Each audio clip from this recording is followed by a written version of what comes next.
ಎಲ್ಲರಿಗೂ ನಮಸ್ಕಾರ. Welcome back to our channel. ನಾನು ನಿಮ್ಮ ಗೀತಾ. ಸ್ನೇಹಿತರೆ, ಇವತ್ತು ಸಂಡೇ ವ್ಲಾಗ್ ಸ್ಟಾರ್ಟ್ ಮಾಡ್ತಾ ಇದ್ದೀನಿ. ಬೇರೆ ಕಡೆ ಎಲ್ಲೇ ಹೋಗಬೇಕಾಗಿತ್ತು ಊರಿಗೆ, ಅದರ ಜೊತೆಗೇ ಒಂದು ಚಿಕ್ಕ ವ್ಲಾಗ್ ಮಾಡೋಣ ಅಂತ ಹೇಳಿ ಸ್ಟಾರ್ಟ್ ಮಾಡಿದ್ದೀನಿ. ಪ್ಲೀಸ್ ನಿಮಗೆ ಇಷ್ಟ ಆದರೆ ಒಂದು ಲೈಕ್ ಮಾಡಿ, ಹಾಗೆ ಶೇರ್ ಮಾಡಿ, ಸಬ್ಸ್ಕ್ರೈಬ್ ಕೂಡ ಮಾಡಿಕೊಡಿ ಅಂತ ಹೇಳ್ತಾ ವ್ಲಾಗ್ನ ಸ್ಟಾರ್ಟ್ ಮಾಡೋಣ. ಇಲ್ಲಿ ನಾನು ಕಾಯಿಗಳು ಉಳಿದಿತ್ತು ಮನೇಲಿ, ಅಂದರೆ ತೆಂಗಿನಕಾಯ್ದು.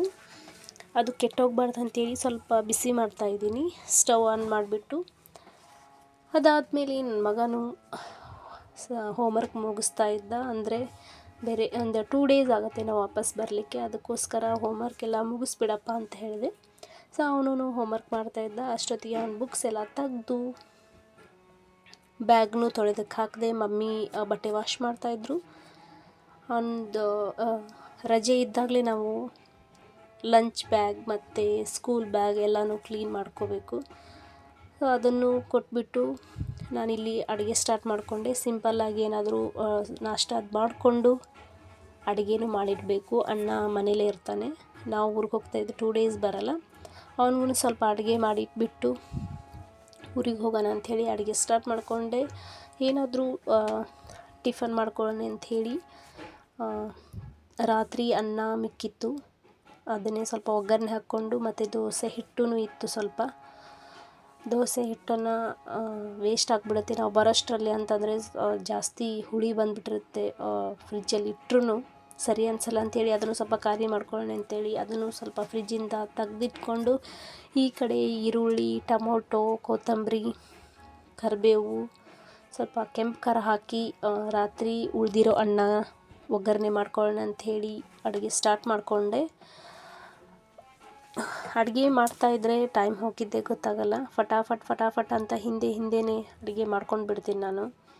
ಟೈಮ್ ಸೇವ್ ಆಗುತ್ತೆ ಅಂಥೇಳಿ ಬೇರೆ ಯಾವ ಕೆಲಸನೂ ಮಿಡಲಲ್ಲಿ ಹೋಗಿ ಹಿಡಿಯಲ್ಲ.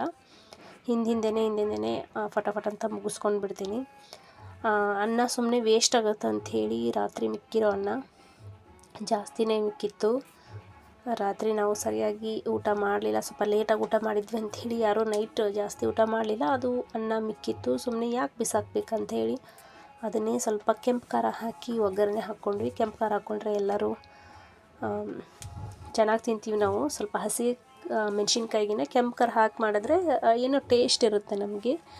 ಅಲ್ಲಿಗೆ ಸ್ವಲ್ಪ ದೋಸೆ ಹಿಟ್ಟು ಇತ್ತು ಅಂತ ಹೇಳಿದ್ನಲ್ಲ, ಅದಕ್ಕೆ ಚಟ್ನಿ ಮಾಡ್ಬೋದಾಗಿತ್ತು. ಚಟ್ನಿ ನನ್ನ ಚಿಕ್ಕ ಮಗ ಇಷ್ಟಪಡಲ್ಲ. ಚಟ್ನಿ ಅಂದರೆ ಅವನಿಗೆ ಅಷ್ಟಿಷ್ಟ ಆಗಲ್ಲ. ಅವನಿಗೆ ಆಲೂಗಡ್ಡೆ ಪಲ್ಯ ಅಂದರೆ ತುಂಬಾ ಇಷ್ಟ. ಇವಾಗ ಎಲ್ಲಿ ಬೇಯಿಸ್ಕೊಳ್ಳೋದು ಅಂಥೇಳಿ ಅದನ್ನೇ ಸಿಂಪಲ್ಲಾಗಿ ಅದ್ರ ಮೇಲ್ಗಡೆ ಸಿಪ್ಪೆ ತೆಗೆದು, ಒಂದೇ ಒಂದು ಆಲೂಗಡ್ಡೆ ತೊಗೊಂಡಿರೋದು, ಅದ್ರ ಮೇಲ್ಗಡೆ ಇರೋದು ಸಿಪ್ಪೆ ಎಲ್ಲ ತೆಗೆದು ಚಿಕ್ಕ ಪೀಸ್ನ ಕಟ್ ಮಾಡಬೇಕು. ಇದನ್ನು ಕುದಿಸ್ಕೊಳ್ಳಲ್ಲ, ಡೈರೆಕ್ಟಾಗಿ ನಾನು ಒಗ್ಗರಣೆ ಹಾಕ್ಕೊಳ್ತೀನಿ. ಸ್ವಲ್ಪ ಅವಸರ ಇದ್ದಾಗ, ಏನೋ ಕೆಲಸ ಇದ್ದಾಗ ನಾನು ಇದೇ ಥರನೇ ಆಲೂಗಡ್ಡೆ ಪಲ್ಯ ಮಾಡ್ತೀನಿ. ತುಂಬಾ ಚೆನ್ನಾಗಿರುತ್ತೆ. ಒಂದು ಸರಿ ಟ್ರೈ ಮಾಡಿ ನೋಡಿ ಫ್ರೆಂಡ್ಸ್, ಸಖತ್ತಾಗಿರುತ್ತೆ. ಚಿಕ್ಕ ಪೀಸ್ ಮಾಡಿಕೊಂಡು ಅದಕ್ಕೆ ಏನೂ ಇಲ್ಲ, ಜಾಸ್ತಿ ಇಂಗ್ರೀಡಿಯೆಂಟ್ಸ್ ಇರಲ್ಲ. ಅದೇ ಸ್ವಲ್ಪ ಟೊಮೊಟೊ, ಈರುಳ್ಳಿ, ಸ್ವಲ್ಪ ಕೊತ್ತಂಬರಿ, ಸ್ವಲ್ಪ ಹಸಿರು ಮೆಣಸಿನ್ಕಾಯಿ. ಒಗ್ಗರಣೆಗೆ ಹಸಿರು ಮೆಣಸಿನ್ಕಾಯಿ ಹಾಕೋದಕ್ಕಿಂತ ನಾವು ಪೇಸ್ಟ್ ಮಾಡ್ಕೊಂಡು ಹಾಕಿದ್ರೆ ಚೆನ್ನಾಗಿರುತ್ತೆ. ಇದಕ್ಕೆ ಹಸಿರು ಮೆಣಸಿನ್ಕಾಯಿ ಉದ್ದುದ್ದಾಗಿ ಕಟ್ ಮಾಡಿ ಹಾಕ್ಕೊಳ್ಳೋದಕ್ಕಿಂತ ನಾವು ಪೇಸ್ಟ್ ಮಾಡ್ಕೊಂಡು ಹಾಕ್ಕೋಬೇಕು. ಹಸಿ ಖಾರ ಅಂತಾರಲ್ಲ, ಹಸಿ ಮೆಣಸಿನ್ಕಾಯಿ ಖಾರ, ಅದನ್ನು ಹಾಕ್ಕೊಂಡ್ರೆ ತುಂಬ ಚೆನ್ನಾಗಿರುತ್ತೆ. ಇವಾಗ ಅಡುಗೆ ಸ್ಟಾರ್ಟ್ ಮಾಡ್ತೀನಿ ನಾನು. ಒನ್ ಬೈ ಅಡುಗೆ ಎಲ್ಲ ಸ್ಟಾರ್ಟ್ ಮಾಡ್ಕೊಡ್ತೀನಿ, ಮತ್ತು ನಿಮಗೆ ವಾಪಸ್ ಸಿಗ್ತೀನಿ.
ನಾಷ್ಟಾಗಂತ ಹೇಳಿ ನಮ್ಮದು ದೋಸೆ ಮತ್ತು ಹೇಳಿದ್ನಲ್ಲ ಆಲೂಗಡ್ಡೆ ಪಲ್ಯ ಈ ಥರ ಒಗ್ಗರಣೆ ಹಾಕ್ಕೊಂಡಿದ್ದಂತ ಸಖತ್ತಾಗಿ ಟೇಸ್ಟ್ ಬಂದಿತ್ತು.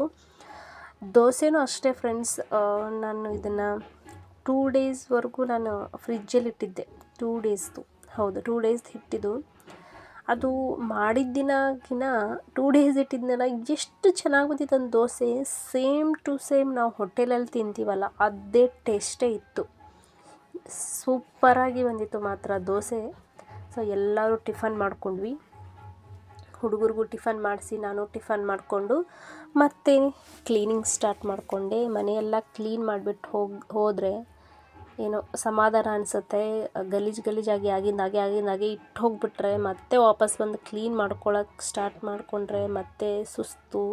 ಮತ್ತು ಜರ್ನಿ ಮಾಡ್ಕೊಂಡು ಬಂದಿರ್ತೀವಿ, ಹಿಂದೆಯೇ ಕ್ಲೀನಿಂಗ್ ಎಲ್ಲ ಸ್ಟಾರ್ಟ್ ಅಂದರೆ ಸ್ವಲ್ಪ ಎಲ್ಲರಿಗೂ ಟಯರ್ಡ್ ಆಗುತ್ತೆ ಅಂತ ಹೇಳಿ ಎಲ್ಲನೂ ಕ್ಲೀನಿಂಗ್ ಮಾಡ್ಕೊಳ್ಳೋಕ್ಕೆ ಮತ್ತು ಅಡುಗೆ ಮಾಡಿಟ್ಟೆ. ನಾನು ಅಡುಗೆ ಮಾಡಿಟ್ಬಿಟ್ಟು ಪಾತ್ರೆ ಎಲ್ಲ ತೊಳೆದು ಎಲ್ಲ ಕ್ಲೀನ್ ಮಾಡ್ಕೊಳ್ಳೋಣ ಅನ್ನೋಷ್ಟರಲ್ಲಿ ಮಳೆಯೂ ಸ್ಟಾರ್ಟ್ ಆಗಿತ್ತು ಹೊರಗಡೆ. ಪಾತ್ರೆ ಎಲ್ಲ ತೊಳೆದು ಗ್ಯಾಸ್ ಕಟ್ಟೆ ಎಲ್ಲ ಕ್ಲೀನ್ ಮಾಡಿಕೊಂಡು ರೆಡಿ ಮಾಡಿಟ್ಬಿಟ್ಟೆ ಫ್ರೆಂಡ್ಸ್. ನಾನು ನೋಡ್ತಾ ಇದ್ದೀರಲ್ವ, ಇವಾಗ ಎಲ್ಲ ಕ್ಲೀನ್ ಆಗಿದೆ. ಪಾತ್ರೆನೂ ತೊಳೆದಾಯ್ತು. ನಾನು ಅಡುಗೆನೂ ಮಾಡಿದೆ. ಅಣ್ಣನಿಗೆ ಸ್ವಲ್ಪ ರೈಸ್ ಮಾಡಿಟ್ಟೆ, ಸಾಂಬಾರು ಮಾಡಿಟ್ಟೆ, ತೊಗರಿಬೇಳೆ ಸಾಂಬಾರು ಮಾಡಿದೆ ನಾನು. ಇಲ್ಲಿ ರಾತ್ರಿ ಮಿಕ್ಕಿರೋ ಅನ್ನನೂ ಒಗ್ಗರಣೆ ಹಾಕಿದ್ದೆ, ಅದು ಸ್ವಲ್ಪ ಮಿಕ್ಕಿತ್ತು, ಅದನ್ನು ಇಟ್ಟಿದ್ದೆ. ಮಧ್ಯಾಹ್ನ ಬಂದರೆ ಊಟ ಮಾಡ್ತೇನೆ ಅಂಥೇಳಿ ಈ ಕಡೆ ಮಮ್ಮಿ ಉಂಡೆ ಮಾಡಿಟ್ಟಿದ್ರು. ಉಂಡೆ ಅಂದರೆ ಇದ್ರದ್ದು ಚುರುಮುರಿ ಉಂಡೆ, ಮಂಡಕ್ಕಿ ಅಂತಾರಲ್ಲ, ಮಂಡಕ್ಕಿ, ಚುರುಮುರಿ. ಸೊ ಅದರ ಉಂಡೆ ಮಾಡಿದರು. ಅದು ಮಿಕ್ಕಿತ್ತು, ಅದಕ್ಕೆ ನೈಟ್ ಉಂಡೆ ಮಾಡಿಟ್ಟಿದ್ರು. ತುಂಬ ಚೆನ್ನಾಗಿರುತ್ತೆ, ತುಂಬ ಟೇಸ್ಟ್ ಇರುತ್ತೆ. ಮಕ್ಕಳು ಓಡಾಡ್ಕೊಂಡು ತಿಂತಾರೆ ಅಂಥೇಳಿ ಈ ಥರ ಸ್ವಲ್ಪ ಅದು ಇದು ಸ್ನ್ಯಾಕ್ಸ್ ಮಾಡಿಟ್ಟಿರ್ತೀವಿ ನಾವು. ಅದು ಅಣ್ಣನಿಗೆ ತಿನ್ನೋದಕ್ಕಂತ ಇಟ್ವಿ. ನಾವೊಂದು 2 ಡೇಸ್ ವಾಪಸ್ ಬರಲ್ಲ, ರಿಟರ್ನ್ ಬರಲ್ಲ. ಚಿಕ್ಕಮ್ಮ ಊರಿಗೆ ಹೋಗ್ತಾಯಿದ್ದೀವಿ. ಏನಕ್ಕೆ ಹೋಗ್ತಾಯಿದ್ದೀವಿ ಅಂಥೇಳಿ ನಾನು ನಿಮಗೆ ಶೇರ್ ಮಾಡ್ತೀನಿ. ಎಲ್ಲ ಕ್ಲೀನ್ ಮಾಡಿಟ್ಬಿಟ್ಟು ಪೂಜೆ ಅದು ಮಾಡಿಕೊಂಡು ಸ್ವಲ್ಪ ಗೋಲ್ಡು ಎತ್ತಿಟ್ಕೋಬೇಕಾಗಿತ್ತು, ಅಲ್ಲಿ ಹೋದರೆ ರೆಡಿ ಆಗ್ಲಿಕ್ಕಂತ ಹೇಳಿ. ಅದನ್ನು ಮಮ್ಮಿ ಎತ್ತಿಟ್ಟಿದ್ರು, ಬ್ಯಾಗಲ್ಲದ ಹಾಕೋ ಅಂಥೇಳಿ. ನಾನು ರೆಡಿಯಾಗಿ, ಮಮ್ಮಿನೂ ರೆಡಿ ಆದರು, ಹುಡುಗರು ರೆಡಿಯಾಗಿದ್ದರು. ಅವ್ರಿಗಂತೂ ಊರಿಗೆ ಬಂದರೆ ತುಂಬಾ ಖುಷಿ. ಎಲ್ಲಿಗಾರು ಹೋಗ್ತಾಯಿದ್ದೀವಿ ಅಂದರೆ ಸಿಕ್ಕಾಪಟ್ಟೆ ಖುಷಿ ಅವ್ರಿಗೆ. ಬಸ್ಸಲ್ಲೆಲ್ಲ ಅದು ತಿನಿಸು ಎಲ್ಲ ತಿಂದ್ಕೊಂಡು ಆರಾಮಾಗಿ ಹೋಗ್ಬೋದು ಅಂಥೇಳಿ. ಸೊ ಎಲ್ಲ ರೆಡಿ ಮಾಡಿಕೊಂಡು ಹೊರಟ್ವಿ ನಾವು. ಬಸ್ ಸ್ಟಾಪಿಗೆ ಬಂದು ಅಲ್ಲಿಂದ ಆಟೋ ಮಾಡಿಕೊಂಡು ನಮ್ಮದು ಹುಬ್ಬಳ್ಳಿ ಹೊಸೂರು ಬಸ್ ಸ್ಟ್ಯಾಂಡ್ಗೆ ಹೊರಟ್ವಿ. ಅಲ್ಲಿಂದ ನಾವು ಗದಗಿಗೆ ಹೋಗಬೇಕು. ಹೊಸೂರು ಬಸ್ ಸ್ಟ್ಯಾಂಡಿಂದ ಗದಗಿಗೆ ಹೋಗಬೇಕು. ಸಂಡೇ ಇತ್ತು, ಫುಲ್ ಖಾಲಿ ಇತ್ತು Hubballi bus stand. Hosur bus stand, ಹೊಸ ಬಸ್ ಸ್ಟ್ಯಾಂಡ್ ಅಂತಲೇ ಹೇಳ್ಬೋದು. ಇದು ತುಂಬ ಚೆನ್ನಾಗಿ ಮಾಡಿದ್ದಾರೆ, ತುಂಬ ಸ್ಪೇಸ್ ಇದೆ. ಹುಬ್ಬಳ್ಳಿ ಅಂತೂ ಇವಾಗ ಹೇಳಲಿಕ್ಕೆ ಆಗಲ್ಲ, ಅಷ್ಟು ಚೇಂಜ್ ಆಗಿಬಿಟ್ಟಿದೆ. ಹುಬ್ಬಳ್ಳಿ ಮೊದಲಿಗೂ ಇವಾಗೂ ತುಂಬ ಡಿಫ್ರೆಂಟ್ ಇದೆ. ನೋಡ್ಬೋದು ನೀವು, ಖಾಲಿ ಇದೆ ಹುಬ್ಬಳ್ಳಿ ಬಸ್ ಸ್ಟ್ಯಾಂಡ್ ಸಂಡೇ ಅಂಥೇಳಿ. ಮತ್ತು 2 ಡೇಸ್ ಏನೋ ಲೀವ್ ಬಂದಿತ್ತಲ್ವ ಗಣೇಶ ಹಬ್ಬದ್ದು, ಮೊದಲೇ ಹೋಗ್ಬಿಟ್ಟಿರ್ತಾರೆ ಎಲ್ಲರೂ. ಅದಕ್ಕೆ ಫುಲ್ ಖಾಲಿ ಇತ್ತು. ಮಕ್ಕಳಿಗೆ ಸ್ವಲ್ಪ ತಿನ್ಸ್ ತೊಗೊಂಡು ಬಸ್ಸಲ್ಲಿ ತಿನ್ನೋದಕ್ಕೆ ಅಂತೇಳಿ ಚಕ್ಲಿ, ಒಂದು ಸ್ವಲ್ಪ ಲಾಲಿಪಪ್ಪು, ಊರಿಗೆ ಅಂತೇಳಿ ಬ್ರೆಡ್ಡು, ದಾಣಿ ಅಂದರೆ ಖಾರದಾನಿ, ಸ್ವಲ್ಪ ಸ್ವೀಟ್ಸು ಅದು ಎಲ್ಲ ತೊಗೊಂಡು ಅಲ್ಲಿಂದ ನಾವು ಹೊರಟ್ವಿ. ಬಸ್ಸಲ್ಲಿ ಹುಡುಗರು ಕಾಡ್ತಾರಲ್ವ, ಅವ್ರಿಗೆ ತಿನ್ನೋದಕ್ಕೆ ಏನಾದರೂ ಬೇಕೇ ಬೇಕಾಗುತ್ತೆ. ಸೊ ಅದನ್ನೆಲ್ಲ ಪ್ಯಾಕ್ ಮಾಡಿಕೊಂಡು ಹೊರಟ್ವಿ. ಬಸ್ ಸ್ಟ್ಯಾಂಡ್ ತುಂಬ ಖಾಲಿ ಇತ್ತು ಫ್ರೆಂಡ್ಸ್. ತುಂಬಾ ಖುಷಿ ಆಯಿತು. ಇಲ್ಲಾಂತಂದರೆ ಸಿಕ್ಕಾಪಟ್ಟೆ ರಶ್ ಇರುತ್ತೆ ನಾರ್ಮಲ್ ಡೇಯಲ್ಲಿ. ಸಂಡೇ ಅಂತ ಹೇಳಿನೇ ಖಾಲಿ ಇತ್ತು ಅನಿಸುತ್ತೆ, ಹಬ್ಬ ಬೇರೆ ಬಂದಿತ್ತಲ್ವ. ಸೊ ಅದಕ್ಕೆ ಖಾಲಿ ಇತ್ತು. ಮತ್ತು ಬಸ್ಸಲ್ಲಿ ಸೀಟು ಆರಾಮಾಗಿ ಸಿಕ್ತು ನಮಗೆ. ಇಲ್ಲ ಅಂತಂದರೆ ಗದಗ ಬಸ್ ಒಂದು 5 ಮಿನಿಟ್ಸ್ಗೆ ಒಂದೊಂದು ಬಸ್ ಇದ್ರೂ ಸೀಟೇ ಸಿಗಲ್ಲ, ಅಷ್ಟು ರಶ್ ಇರುತ್ತೆ. ಬಟ್ ಆರಾಮಾಗಿ ಕೂತ್ಕೊಂಡು ಹೋದ್ವಿ. ನೋಡ್ಬೋದು ನನ್ನ ಮಕ್ಕಳು ಇಬ್ಬರೂ ಬಸ್ಸಲ್ಲೇ ಜಗಳ ಆಡ್ತಾಯಿದ್ದಾರೆ. ಅವ್ರಿಗಿಬ್ರು ಸಪ್ರೇಟ್ ಕೊಡಿಸಿದ್ದೇನೆ ಅಂದರೆ ಅದನ್ನೇನಕ್ಕೆ ತೊಗೊಂಡೆ ಇದನ್ನೇನಕ್ಕೆ ತೊಗೊಂಡೆ ಅಂತ ಅಲ್ಲಿಂದ ಮತ್ತೆ ಜಗಳ ಅವ್ರದ್ದು. ಮತ್ತು ಬಸ್ಸು ಬಿಟ್ಟರು, ಅಲ್ಲಿಂದ ಹೊರಟ್ವಿ ನಾವು. ಹುಬ್ಬಳ್ಳಿಯಿಂದ 1 ಅವರ್ ಆಗುತ್ತೆ, 1.5 ಅವರ್ ಆಗುತ್ತೆ ಗದಗ ನಾವು ಮುಟ್ಲಿಕ್ಕೆ. ಅಲ್ಲಿಂದ ಮತ್ತೆ ವಾಪಸ್ ಚಿಕ್ಕಮ್ಮ ಊರಿಗೆ ಹೋಗಬೇಕು. ಅಲ್ಲಿಂದ 1/2 ಅವರ್, ಟೋಟಲಾಗಿ 3 to 4 ಅವರ್ ಜರ್ನಿ ಆಗುತ್ತೆ ಇವತ್ತು ನಮ್ಮದು. ಮತ್ತು ರಿಟರ್ನ್ ಅಂತೂ ಬರೋಕ್ಕಾಗಲ್ಲ, 2 ಡೇಸ್ ಕೆಲಸ ಇದೆ ಅಲ್ಲಿ. ಅದೆಲ್ಲ ಕೆಲಸ ಮುಗಿಸ್ಕೊಂಡು ರಿಟರ್ನ್ ಆಗಬೇಕು. ನೋಡ್ತೀನಿ ಅಲ್ಲಿ ವ್ಲಾಗ್ ಮಾಡಲಿಕ್ಕೆ ಏನಾದರೂ ಆದರೆ ಖಂಡಿತವಾಗ್ಲೂ ವ್ಲಾಗ್ ಮಾಡ್ತೀನಿ, ಇಲ್ಲಾಂದರೆ ಆಗಲ್ಲ. ಇದು ಕಿತ್ತೂರು ರಾಣಿ ಚೆನ್ನಮ್ಮ ಸರ್ಕಲ್, ನಮ್ಮ ಹುಬ್ಳಿ ಮೇನ್. ಅಲ್ಲಿಂದ ಮುಂದೆ ಬಂದರೆ ಜನತಾ ಬಜಾರ್. ಸೊ ಅಲ್ಲಿ ಹಾಸಿ ಹಿಂಗೆ ಸ್ಟ್ರೇಟಾಗಿ ಗದಗ್ ರೋಡ್ ಹೊರಡ್ತಾ ಇದೆ. ಓಕೆ, ನೋಡೋಣ ಅಲ್ಲಿ ಏನಾದರೂ ಆದರೆ ಖಂಡಿತವಾಗ್ಲೂ ವ್ಲಾಗ್ ಮಾಡ್ತೀನಿ. ಗದಗ್ಗೆ ಬಂದಾಯಿತು. ಗದಗ್ ಬಸ್ ಸ್ಟ್ಯಾಂಡ್ ತುಂಬ ಚೆನ್ನಾಗಿ ಮಾಡಿದ್ದಾರೆ, ಹೊಸ ಬಸ್ ಸ್ಟ್ಯಾಂಡ್. ಗಿಡಗಳನ್ನೆಲ್ಲ ತುಂಬ ಚೆನ್ನಾಗಿ ಮಾಡಿದ್ದಾರೆ, ಅಲ್ಲೆಲ್ಲ ಗಿಡಗಳನ್ನ ಹಾಕಿದ್ದಾರೆ. ಮತ್ತು ಹಾಗೆ ಬಸ್ ಸ್ಟಾಪಲ್ಲಿ ಗಣೇಶನ ಕೂರಿಸಿದ್ರು, ಸಖತ್ತಾಗಿದೆ ಮಾತ್ರ. ಅರೇಂಜ್ಮೆಂಟ್ಸ್ ಎಲ್ಲ ಎಷ್ಟು ಚೆನ್ನಾಗಿ ಮಾಡಿದ್ರು ಅಂದರೆ ತೋರಿಸ್ತೀನಿ ನೋಡಿ ನಾನು ನಿಮಗೆ, ಎಷ್ಟು ಚೆನ್ನಾಗಿ ಮಾಡಿದರು. ಗಣೇಶನ ಇಟ್ಟಿದ್ದರಲ್ಲಿ ನೋಡ್ಬೋದು ಫ್ರೆಂಡ್ಸ್, ತುಂಬ ಚೆನ್ನಾಗಿ ಅರೇಂಜ್ಮೆಂಟ್ ಮಾಡಿದರು. ಅಲ್ಲಿಗೆ ಬಂದು ಗಣೇಶನಿಗೆ ನಮಸ್ಕಾರ ಮಾಡಿ ಸ್ವಲ್ಪ ಪ್ರಸಾದ ಅದು ತಿಂದ್ಕೊಂಡು, ಮತ್ತು ಆಮೇಲೆ ನನ್ನ ಮಗ ದೇವ್ರಿಗೆ ಕಾಣಿಕೆ ಹಾಕ್ತೀನಿ ಅಂತ ಹೇಳ್ದ. ಅವನಿಗಿಷ್ಟ ದೇವ್ರಿಗೆ, ಮಮ್ಮಿ ಅಮೌಂಟ್ ಕೊಡು, ದುಡ್ಡು ಕೊಡು, ನಾನು ಕಾಣಿಕೆ ಹಾಕ್ತೀನಿ ಅಂತ ಹೇಳ್ತಾನೆ ಯಾವಾಗಲೂ. ಹಾಗೆ ಅವನು ಎಲ್ಲೇ ದೇವ್ರು ಕಂಡ್ರೂ ಮಮ್ಮಿ ದುಡ್ಡು ಕೊಡು, ನನಗೆ ಅಮೌಂಟ್ ಹಾಕ್ಬೇಕಂತಾನೆ. ಅವನಿಗೆ ಸ್ವಲ್ಪ ಚೇಂಜ್ ಕೊಟ್ಟು ಅಲ್ಲಿ ಕಾಣಿಕೆ ಡಬ್ಬಿ ಇಟ್ಟಿದ್ರು, ಅದನ್ನು ಹಾಕಿ ಅವ್ರನ್ನ ಅಲ್ಲಿಂದ ಕರ್ಕೊಂಡು ಹೊರಟೆ. ಅಲ್ಲಿ ನೋಡ್ಬೋದು ಗದಗ್ ಬಸ್ ಸ್ಟ್ಯಾಂಡು ಖಾಲಿ ಇದೆ, ಅಲ್ಲಿನೂ ರಶ್ ಇರಲಿಲ್ಲ, ಫುಲ್ ಖಾಲಿ ಗದಗ್ ಬಸ್ ಸ್ಟ್ಯಾಂಡ್. ಜಾಸ್ತಿ ರಶ್ಶೇ ಇರಲಿಲ್ಲ, ಆರಾಮಾಗಿ ಹೋದ್ವಿ ನಾವು. ಓಕೆ ಫ್ರೆಂಡ್ಸ್, ಮತ್ತೆ ನಾನು ಮುಂದಿನ ವ್ಲಾಗಲ್ಲಿ ಸಿಗ್ತೀನಿ ಫ್ರೆಂಡ್ಸ್. ಈ ವ್ಲಾಗ್ ನಿಮಗೆ ಇಷ್ಟ ಆದರೆ ಪ್ಲೀಸ್ ಲೈಕ್ ಮಾಡಿ, ಶೇರ್ ಮಾಡಿ, ಹಾಗೆ ಸಬ್ಸ್ಕ್ರೈಬ್ ಮಾಡಿ ಅಂತ ಕೇಳ್ಕೊತೀನಿ. ಓಕೆ ಫ್ರೆಂಡ್ಸ್, ಟೇಕ್ ಕೇರ್, ಬಾಯ್.